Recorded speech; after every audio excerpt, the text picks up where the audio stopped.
बिस्मिल्लाहिर्रहमानिर्रहीम। अस्सलाम वालेकुम। उम्मीद है आप ठीक होंगे, खैरियत से होंगे। तैयब बलोच आपकी खिदमत में फिर से हाज़िर है जी। आज जो हम डिस्कस करने लगे हैं वो सबसे अहम इशू जो है पंजाब उसी से मुतल्लिक है, यानी पंजाब असम्बली से मुतल्लिक है। क्योंकि पंजाब असम्बली की तहलील जो है या पंजाब असम्बली का जो मुस्तकबिल है वो दाव पर लगा हुआ है। और ख़ासकर जब से 26 नवंबर को इमरान ख़ान ने अपने हकीकी आज़ादी मार्च को ख़त्म करते हुए जब ये कहा था कि हमने फ़ैसला किया है कि तहरीक इंसाफ जो है वो तमाम सूबाई असम्बलियों से जो है वो मुस्तफ़ी हो जाएगी, और ख़ासकर उन्होंने कहा था खैबर पख्तूनख्वा असम्बली और पंजाब असम्बली से जो है हम मुस्तफ़ी हो रहे हैं। तो उसके बाद से जो है वो बहुत ज़्यादा क्यास रायाँ शुरू हो चुकी हैं और कोशिशें भी हो रही हैं, और ये भी कहा जा रहा है कि परवेज़ इलाही जो है वो किसी वक्त भी जो है असम्बली तोड़ सकते हैं। तो इस हवाले से तहरीक इंसाफ के जो सोशल मीडिया इन्फ्लुएंसर्स हैं वो ये जो है प्रोपेगेट कर रहे हैं कि इमरान ख़ान ने जो है वो बहुत बड़ा सरप्राइज़ दिया है, और मौजूदा जो PDM की हुकूमत में शामिल दीगर जमातें हैं या वफाकी हुकूमत जो है वो इस बहरान से जो है वो निमट नहीं सकती, और अल्टीमेटली मामला जो है वो दोबारा इलेक्शन की तरफ जाएगा। तो क्या वाकई ऐसा कुछ होने जा रहा है? दरअसल जो हम देख रहे हैं कि जो दीगर स्टेक होल्डर्स हैं पॉलिटिकल शराकतदारी के या पॉलिटिकल सेटअप के, उस जिसमें PDM की जमातें हो गई और ख़ासकर पाकिस्तान पीपल्स पार्टी हो गई, तो वो क्या सोच रही हैं, वो क्या कर रही हैं। तो इस हवाले से हमने जो है कुछ जानकारी लेने की कोशिश की, तो हमें ये मालूम हुआ है कि अगर PTI जो है ऐसी कोई एफ़र्ट करती है तो उसकी इस एफ़र्ट को नाकाम बनाया जाएगा। और इस हवाले से मैं आपको बताऊं कि सदर आसिफ अली ज़रदारी जो हैं वो इस्लामाबाद में उन्होंने डेरे डाले हुए हैं, और ये भी कहा जा रहा है कि करीब वो लाहौर में डेरे डालेंगे। लेकिन सदर आसिफ अली ज़रदारी जो है आर्मी चीफ़ की अपॉइंटमेंट के बाद सदर आसिफ अली ज़रदारी की जो मुलाकातें हैं उसमें बहुत ज़्यादा इजाफ़ा हो चुका है। पहले जो है इसहाक डार ने जो इतवार गुज़रा इसहाक डार ने उनसे जो है वो मुलाकात की, और इमरान ख़ान के ऐलान के बाद फ़ौरी मुलाकात जो थी वो इसहाक डार की मुलाकात थी, और उसमें ये सारा मामला ज़ेर बहस आया। फिर उसके बाद हमने देखा कि रात को उसी ही रात जो है वज़ीर आज़म शहबाज शरीफ ने इस आसिफ अली ज़रदारी से जो है वो टेलीफोनिक गुफ्तगू की या टेलीफोन पर गपशप की, और फिर उसके बाद सदर ज़रदारी जो है वो दूसरे दिन वज़ीर आज़म हाउस तशरीफ़ ले गए, और वहाँ पर वज़ीर आज़म शहबाज शरीफ से उनकी तफसीली गुफ्तगू हुई, गपशप हुई, और जिसमें साफ ज़ाहिर है यही इशू जो है वो ज़ेर बहस आए। फिर उसके बाद की सूरत हाल कुछ यूँ है कि कल जो है वो एक हुकूमती आला सतही हुकूमती वफाद ने, जिसमें राना सनाउल्लाह, ख्वाजा आसिफ और दीगर लोग भी जो है वो शामिल थे, उन्होंने सदर आसिफ अली ज़रदारी से जो है कल फिर मुलाकात की। अब ये मुलाकातें क्यों हो रही हैं ये भी हम जानने की जो है वो कोशिश करेंगे। लेकिन इसके साथ साथ एक और अहम डेवलपमेंट है, वो भी मैं आपको डेवलपमेंट बताता चलूँ कि जैसा कि सूबाई असम्बली से इस्तीफ़े की बात तो चल ही रही है, लेकिन आपको ये भी पता है कि वफाक के अंदर यानी कि कौमी असम्बली के अंदर तहरीक इंसाफ जो है वो पहले ही इस्तीफ़ों का ऐलान कर चुकी है, और इस हवाले से तहरीक इंसाफ जो है वो उसका ये एक मौक़िफ़ है कि उसके तमाम के तमाम इस्तीफ़े यकमुश्त जो हैं या एकदम जो है वो कबूल किए जाएँ। लेकिन जो स्पीकर कौमी असम्बली हैं राजा परवेज़ अशरफ, उन्होंने जो है वो कुछ इस्तीफ़े जो हैं वो कबूल किए हैं, और फिर ये जो इस्तीफ़े कबूल किए गए तहरीक इंसाफ के, इन इस्तीफ़ों के ख़िलाफ़ जो है वो तहरीक इंसाफ पहले हाई कोर्ट में चली गई, फिर सुप्रीम कोर्ट में आ गई, और सुप्रीम कोर्ट में उन्होंने ये मौक़िफ़ इख्तियार किया कि हमारे इस्तीफ़े जो हैं वो इस तरीके से जो है वो कबूल ना किए जाएँ। तो अब ये मामला जो है वो बड़ा एक पेचीदा किस्म का हो रहा है। लेकिन मैं जो यहाँ पे बात करना चाह रहा हूँ वो बात ये है कि कल सदर आसिफ अली ज़रदारी ने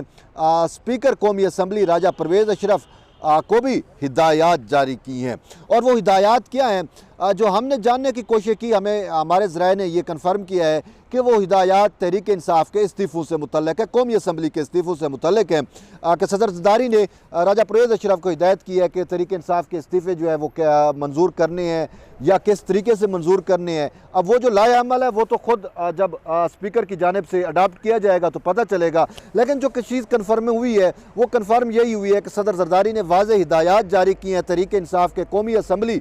से इस्तीफ़ों से मुतल्लिक़ राजा परवेज़ अशरफ को। अब इसके साथ साथ जो इसहाक डार और मुस्लिम लीग नून के वफाद की मुलाकातें हुई सदर आसिफ अली ज़रदारी से, फिर वज़ीर आज़म की भी मुलाकात हुई, उसके अंदर जो मामला तय हुए हैं वो सबसे अहम मामला जो है वो पंजाब असम्बली का मामला है। अब पंजाब असम्बली से मुतल्लिक़ चीज़ें जो हैं वो बहुत ज़्यादा क़ियास सराहियाँ हो रही हैं और वाज़ेह नहीं है, लेकिन परवेज़ इलाही जो है वो ऑलरेडी कुछ जगहों पे कह चुके हैं कि इमरान खान की मंशा के मुताबिक जो है वो हम अपने इस्तीफ़े नहीं देंगे। अगरचे पब्लिकली उन्होंने एक उनका स्टेटमेंट आया है कि ये जो इक़्तिदार है ये इमरान खान की अमानत है, इमरान खान जब कहेंगे हम जो है इक़्तिदार भी छोड़ देंगे, असम्बलियाँ भी तहलील कर देंगे। लेकिन निजी महफिलों के अंदर परवेज़ इलाही ये कहते हैं कि फिर इमरान खान के साथ ये अंडरस्टैंडिंग हुई थी कि मैं असम्बलियाँ जो है वो आपके कहने के ऊपर नहीं तोड़ूंगा, बल्कि वो अपनी ऐनी मुद्दत जो है वो पूरी करेंगी। तो अब इस हवाले से जो है सदर ज़रदारी का जो किरदार है वो इंतहाई अहमियत इख्तियार कर गया है और जो है ज़रदारी साहब के करीबी ज़राए का ये कहना है कि आसिफ अली ज़रदारी जो है वो अपने तमाम जो ऑप्शंस हैं वो बरूए कार ला रहे हैं कि पंजाब असम्बली को तहलील होने से बचाया जाए और ये असम्बली जो है अपनी आइनी मुद्दत जो है वो पूरी करे। तो अब सूरत हाल जो है वो काफ़ी वाकई गंभीर तो है ही, लेकिन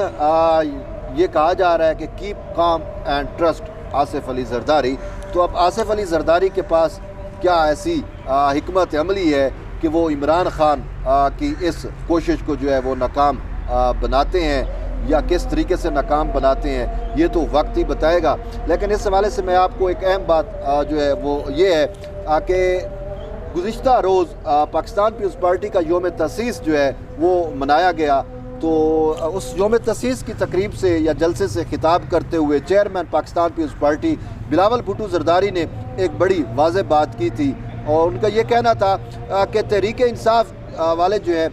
वो इस्तीफ़े नहीं देंगे। उन्होंने कहा कि ना ही वो खैबर पख्तूनख्वा असम्बली को छोड़ेंगे और ना ही पंजाब असम्बली को छोड़ेंगे। बिलावल भुट्टो ज़रदारी का ये भी कहना था कि जैसे उन्होंने कौमी असम्बली से इस्तीफ़े दिए हैं, लेकिन जब उनके इस्तीफ़े मंजूर होने लगे तो ये अदालतों में चले गए और कहा कि हमारे इस्तीफ़े मंजूर ना किए जाएँ। तो उन्होंने कहा ये उन्होंने एक पोलिटिकल स्टंट तो ज़रूर खेला होगा, लेकिन उन्होंने ये इस्तीफ़े जो है वो नहीं देने। ताहम उन्होंने एक बात बड़ी वाज़ेह की, उन्होंने कहा कि अगर तहरीक इंसाफ जो है वो असम्बलियों से इस्तीफ़े देती है तो पाकिस्तान पीपल्स पार्टी जो है वो उनकी इस कोशिश को जो है वो नाकाम बनाएगी, बल्कि इसके खिलाफ मुज़ाहमत भी करेगी। उन्होंने कहा कि उनकी जो कोशिश है बेशक वो इस्तीफ़े दे दे, लेकिन उन्होंने कहा कि हम जो है वो असम्बलियों को तहलील नहीं होने देंगे, बल्कि ये असम्बलियाँ जो है वो अपनी आइनी टर्म या आइनी मुद्दत जो है वो पूरी करेंगी। ये बिलावल भुट्टो ज़रदारी का कहना था। ताहम इसी चीज़ को जब हम देखते हैं कि उनके वालिद आसिफ अली ज़रदारी की एफर्ट्स को देखते हैं तो हमें ज़रदारी साहब खासे मुतहरक नज़र आते हैं और ये कहा जा रहा है कि बहुत जल्द आसिफ अली ज़रदारी जो है वो पंजाब में बहुत बड़ा सरप्राइज़ जो है वो देने जा रहे हैं तहरीक इंसाफ को। अब वो सरप्राइज़ क्या होगा ये तो वक्त बताएगा कि जब वो लाहौर में जाके डेरे डालेंगे। तमाम अभी तक वो वफाकी दारुल हुकूमत इस्लामाबाद में ही हैं और इस हवाले से वो मीटिंग्स कर रहे हैं और उनकी कोशिश यही है, जैसा कि मैंने आपको पहले भी कहा था कि सदर आसिफ अली ज़रदारी ने वाज़ेह तौर के ऊपर एक बात कही थी कि हमारी कोशिश होगी कि ये असम्बलियाँ जो हैं अपने कॉन्स्टिट्यूशनल टर्म को जो है वो पूरा करें और इसके हवाले से जो भी कोशिश होगी इनको इस असम्बलियों को तहलील करने की उसको नाकाम बनाया जाएगा। और वैसे भी ज़रदारी फार्मूला को जो है वो समझने की कोशिश की जा रही है और ज़रदारी फार्मूला वक्त से पहले समझ नहीं आता, जब वक्त होता है, जब वो फार्मूला का इतलाक़ हो जाता है तो उसके बाद ही लोगों को समझ आती है कि ज़रदारी साहब ने क्या खेल खेला है। तो अब सबसे अहम बात यही है कि सदर आसिफ अली ज़रदारी जो है वो पंजाब से मुतल्लिक़ बहुत बड़ा सरप्राइज़ देने जा रहे हैं। तो अब से वो सरप्राइज़ कब होगा, क्या होगा, उस हवाले से जब हमें मज़ीद मालूमात मिलेगी तो हम आप तक शेयर करेंगे। बहरहाल जुड़े रहिए तैयब बलोच के साथ। इंशाल्लाह फिर मिलते एक नई वीडियो में तब तक के लिए इजाज़त दें। अल्लाह हाफ़िज़।